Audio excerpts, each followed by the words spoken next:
Good morning and welcome to this week's update where you meet my brother-in-law Dana, who came to help with the shed, my sister Christy, Peggy of course, helping as well, and we get the fascia put on, the Soffit framing, and also some waterproofing on top with ice and shield. Ran into a few issues along the way we'll talk about that we need to get or needed to handle. And some issues in the backyard as well. As you can see, we had a lot of excavating going on where they're backfilling and compacting the dirt, getting us ready for gravel so we can move on to the next stage of our ICF build in the mountains of Colorado in Woodland Park.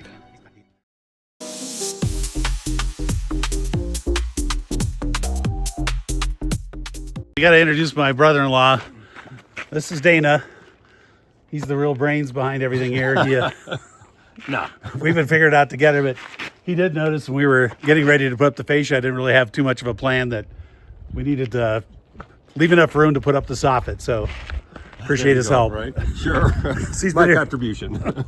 He's been here today and yesterday, and then they're going to head back to Kansas. Toto, I have a feeling we're not in Kansas anymore. Why Kansas? That's where the jobs were. All right. And then Peggy and Christy, they want to be on here too. Not really. So here's Peggy. Not. And this is Christy. This is my sister Christy. Hi, world. Hello. Yep. So if you have comments or questions for them, make sure you drop them because they'll love that. All right. Anyhow. And I know we need to do I saw somebody wanted to do a Q&A. So we'll do that at some point. When we got back from our trip, we took a look at the waterproofing and the drain tile that was put in, and there were a couple things that weren't correct. So we met with the guy from the company that they channeled all of the water from the upper parts where we have the slab on grade and the garage down into the basement sections. I'll show you some video of that, but we don't want that, so they're going to correct that so that we can channel that off to daylight as we originally planned and talked about. And then the other thing that happened was, and I'll show footage of it, but the waterproofing. So the waterproofing that was done, they didn't really prep the wall at all. So if there was a gap in between the ICF and the pour, there's certainly concrete back in there, but the spray they didn't necessarily cover that gap fully. In some places we could stick the finger in, almost that far and touch the concrete. So we didn't think that was really waterproofed. So we're going to spend some extra time, pull off some of the dimple board and come back through and do waterproofing. They're going to send out a couple guys to help with that. And that'll get us part of the way that we need to go. And that's it. So we've been working on Dana and I have been, and Christy and Peggy have been working on getting this fascia up. So because we want to have that thick modern look for the shed roof, we took the 2x10s there and we've dropped it down 17 inches to make it thicker. We've added a board on the inside. I'll turn this around.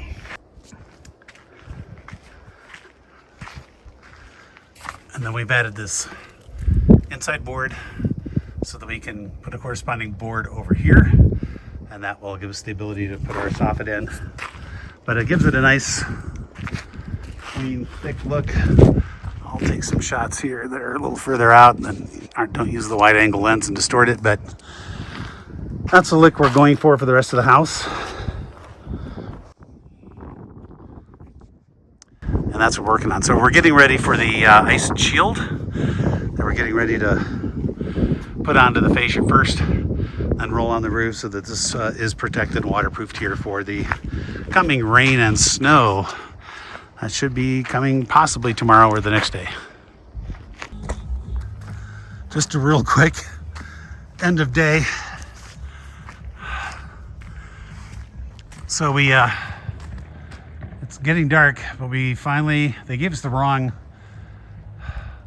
ice and shield material at first. That's the black stuff, really made for valleys.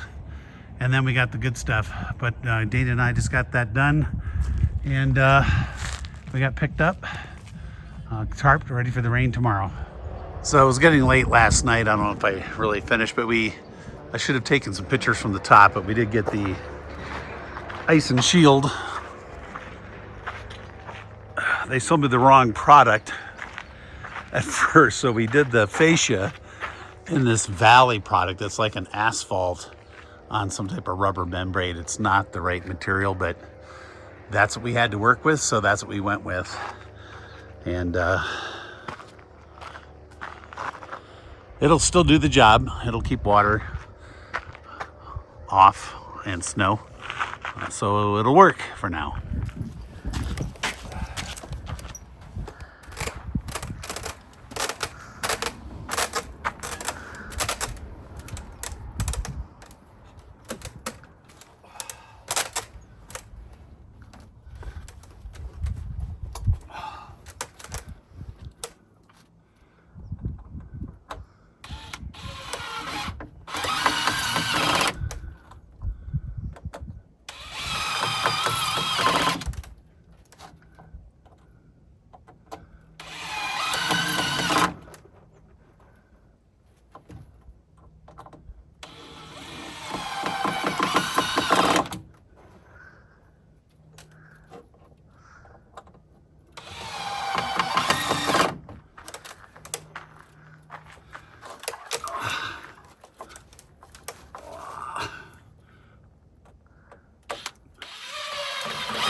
Okay, that's good.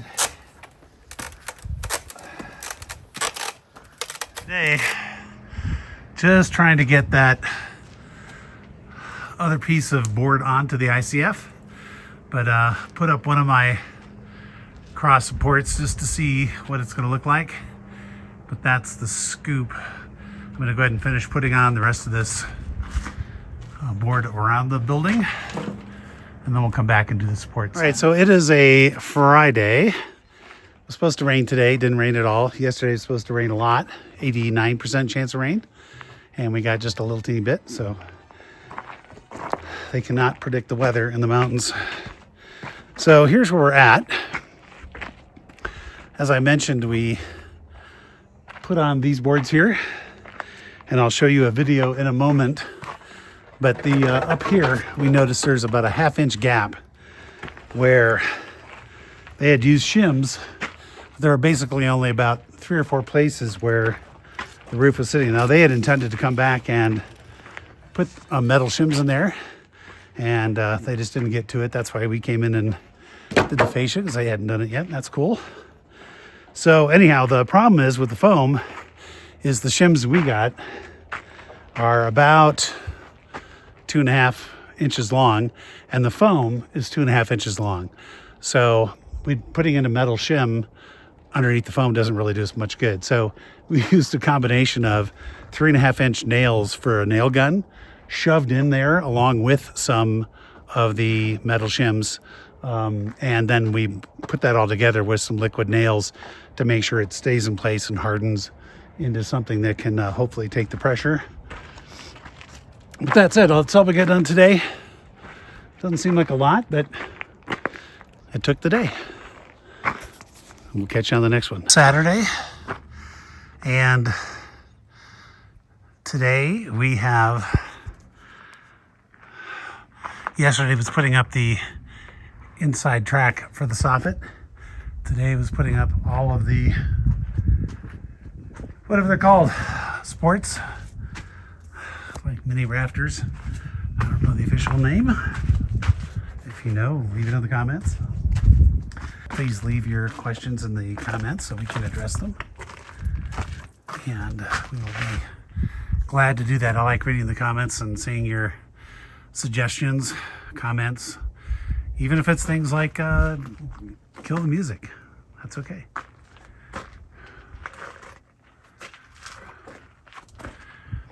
So that was it today. That was the whole day, is getting those on. Peggy did a lot of digging down here so that we can get this thing scraped on Monday and put waterproofing on and then a parge coat. So it doesn't look great now, but believe me, it looked a lot worse. She took a lot of concrete off there dirt had all caved in over here. She dug all of that out and exposed it. She took off a lot of the monopore boards that we had down there. So yeah, it's been a busy day, but the weather's been great, and we're exhausted and we're out of here. Right, dear? Yes.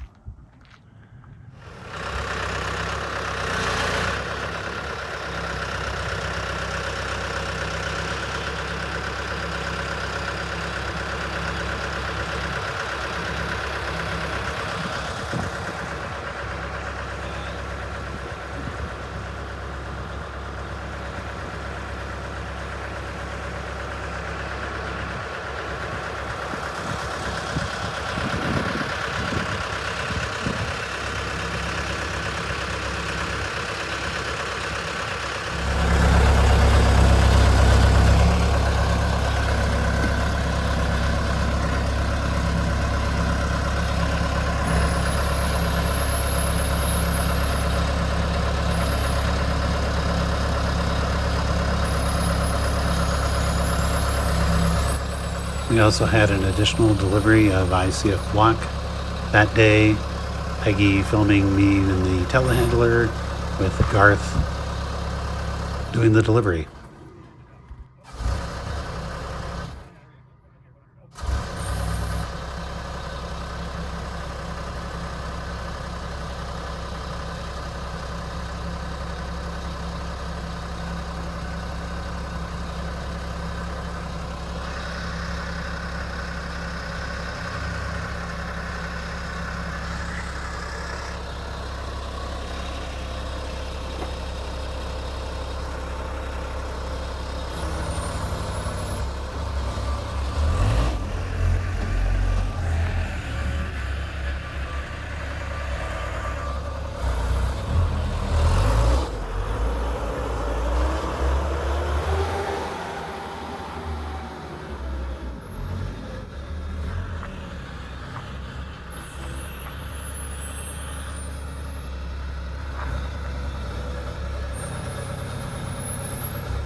North Tech Contracting had removed the temporary walls that they built underneath the floor trusses.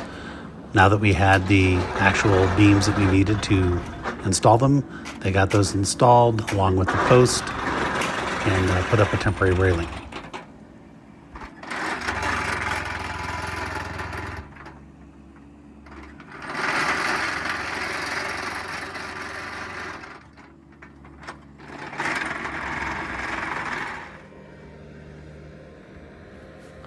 We had some additional rim board delivery along with the ICF as the excavators continued on their backfill efforts around the building.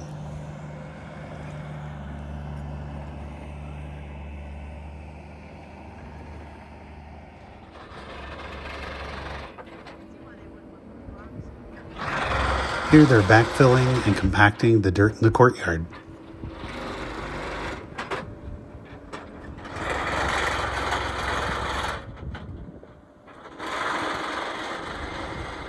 In order to get the heavy equipment over the ICF stem wall for the slab on grade portion, they build a dirt mound over the wall to bring in the heavy equipment.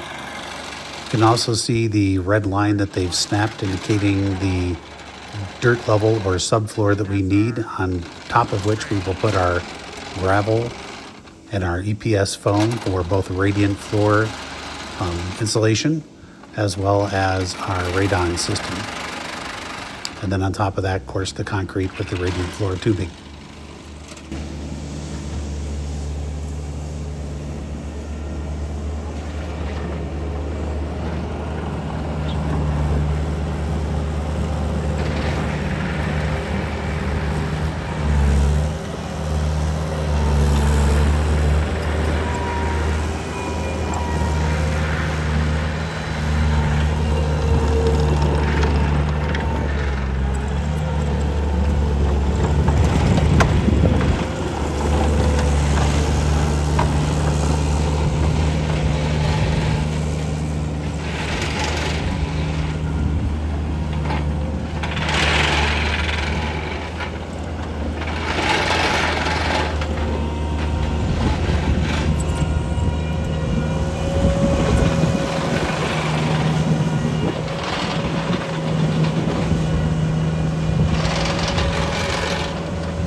In order to complete the excavation in the back, we needed to get the bracing systems in their racks moved out of the way.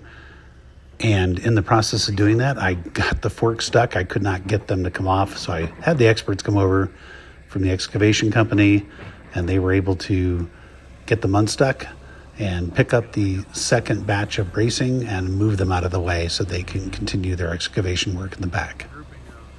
All right, David, so this is the situation. We're a foot lower over here by the windows than 950. And over here's the issue. There's a pipe that's buried. This footing, as you can see, is a higher elevation than the basement footing. And it goes up to about right there where that dip is. And then there's a pipe that comes off of the drainage from this corner all the way down, and it goes down. So we were thinking right there where the black dimple board is, that's where we're going to need to start a retaining wall and bring it out at somewhat of a curve, maybe like this, fairly narrow. We want to get as much, we see the orange line we painted there. We're thinking out maybe that way, and then maybe a slight slope on that, and then a second wall that would be about 3 feet. So that would be here and would taper off and down. And then of course that would get our little hill here where I think they've marked it. Yep, here's our 30-inch mark for our frost footing up here, and then we can go down from there, but we have to be up here and then start the slope down here and then come around to that other retaining wall. On our grading and erosion plan, the issue we're trying to solve is we were supposed to have a flat area in back with a retaining wall at the corner by the garage indicated here, and then 2 more retaining walls over on the, I guess, the right-hand side of the backyard, if you're looking at it from the house, where by the deck, where we'd have 2 different retaining walls coming out a certain way as indicated on the plan. Because the structural plans showed a different elevation for the footing at the back of the garage versus the basement right next to it, we had a difference in elevation that we had to cover with at least 30 inches of frost footing for code. So I'm trying to illustrate that we need to add an additional retaining wall here just before that step footing. So that's the issue we're trying to solve. But just having one retaining wall here off the corner isn't going to give us our 30 inches. I'm going to zoom in on the mark.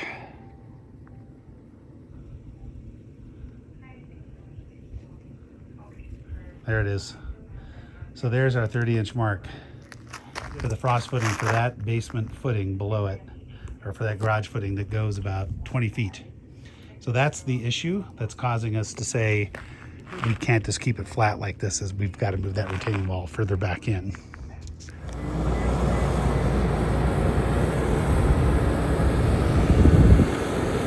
Here the excavators are starting to compact and backfill the garage.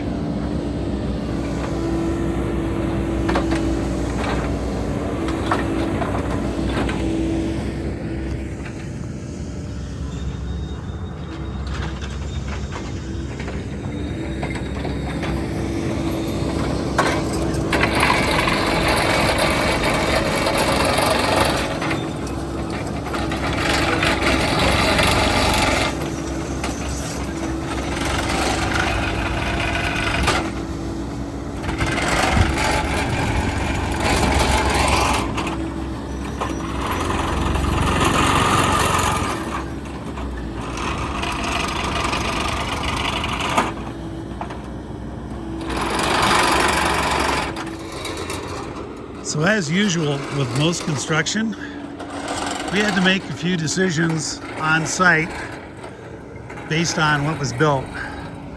So the plan's called for this dirt to be a foot higher than it is, which would have put it 6 inches past the window.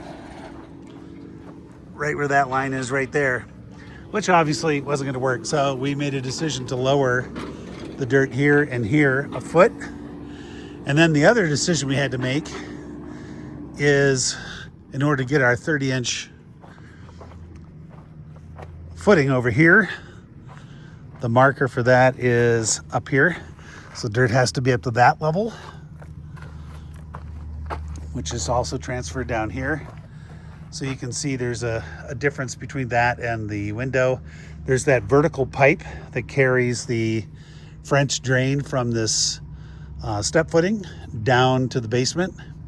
So we can't put the retaining wall back here because of the frost footing. It has to be up 30 inches tall, again, up to that line right here. And we can't set it on top of the pipe, which is right here. So the rock wall, we're gonna have to have a retaining wall here, which is opposite from what our plan called for. Our plan called for it being all the way to the corner. So we're gonna vary that. It's gonna come out about 4.5 feet. It's gonna start turning. Peggy's doing the Vanna White, showing where it's gonna go. Come on, dear, you have to hold your hand out like this. I don't know where it's going. It's going over here somewhere. It's gonna be like an S, like a snaky thing, and it's gonna go this way so that we can, as you can see, we really kind of built the shed is really too high. It's under 200 square feet, as we've mentioned before. So we don't have to really worry about code, but we are going to worry about the frost footings. We might put in some foam, shallow, buried underneath about 2.5, 3 feet, shallow grade coming out to help protect it. But it's a shed and a greenhouse. So at any rate, the retaining wall will go this way, and there's going to be quite a bit of material they still have to take out of here, as you can see, because this all has to slope from where they have it now.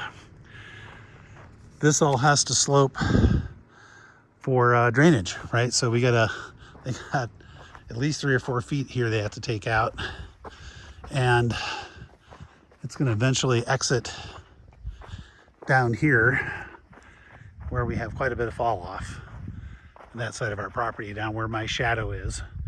I mean, that drops another, I think, probably 8 feet from here. So we have the slope, which is good.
Here they're trying to get the patio or courtyard portion ready for gravel and then move on to the slab on grade in the garage. Unfortunately, the head guy's going to be on vacation for about a week, so I don't think that's going to happen for the next week. We've got our surveyor back out here just to re-verify some pins. Things get moved around during construction, elevations change, and originally the excavators, I talked to them about taking the elevation pin that we were using as kind of our Bible, our benchmark, and transferring those markings over to the shed or somewhere else where we could see the elevation was, say, 83,000, 13, 14, 15, 16, kind of going up the wall. Transfer that benchmark somewhere else that wasn't going to move, and they kind of forgot about it. And when they started backfilling, the first thing they did was bury the pin we were using for benchmark. So no big deal. We'll figure it out and just double check.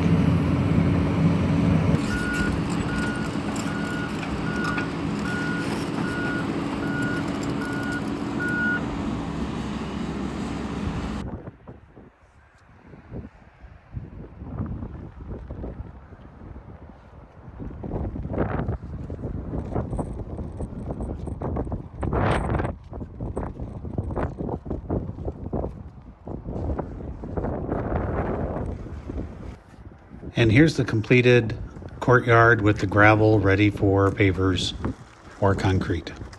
Here's Peggy walking over the dirt mound they used to get the heavy equipment in and out of the slab on grade portion. So yeah, I think they're probably done for the week, but here's where the excavators have this ready to go with rock, but they don't have the gravel. There's some gravel, but I think they have to get a lot more. That'll be next week, I believe, maybe. And they have the rock in here, this is the courtyard. This is going to get pavers. There's a big hole over here that you can see down, so I don't know how secure this is yet. Okay. Because that's filled in underneath. Okay. Anyhow, yeah, they still have a lot of backfill to do.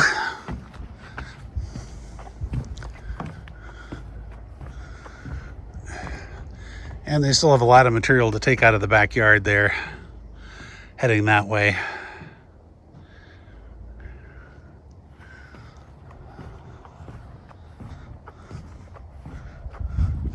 We saw their dump truck here earlier. I think that was just to bring in gravel.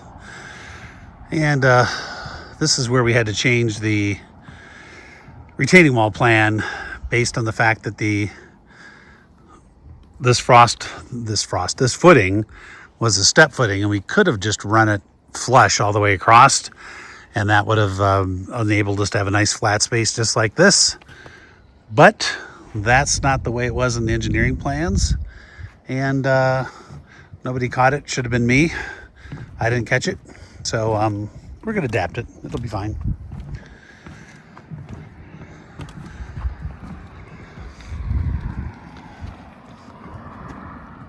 Well, that's where we're going to leave you for this week. Please like and subscribe if you would. And next week, we're going to be starting our Element ICF walls on the first floor up. So look forward to that, and we'll see you next week.